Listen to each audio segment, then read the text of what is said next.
त्यासाठी आपण ताकदीनं पुढे जाऊ, त्याच्याबद्दल चिंता करण्याची काही गरज नाही. आपण त्या दिशेमध्ये सगळेजण एक दिलानं एक मनानं आपण पुढे जायचं आहे.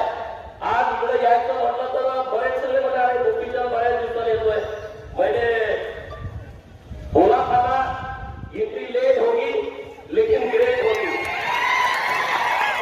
जिंदगी जीते हैं हम शान से, जिंदगी जीते हैं हम शान से, तभी तो दुश्मन जलते हैं हमारे नाम से, तभी तो दुश्मन जलते हैं. आपल्याला काम करावं लागेल. अरे ममता बॅनर्जीची 15 वर्षाची सत्ता, ती कुणाला जुमानत नव्हती सत्ता. आज ती सत्ता राहिली का? त्यांचे खासदार 20 एनडीए मध्ये सामील झाले. 80 पैकी 60 आमदार त्यांनी वेगळा गट स्थापन केला. विचार करा, ममताची सत्ता जाऊ शकते, एका साध्या आमदाराला तुम्ही कशासाठी टेन्शन घेताय, कशासाठी काळजी करताय? काय काळजी करण्यासारखं कारण नाही. हे सगळे दिग्गज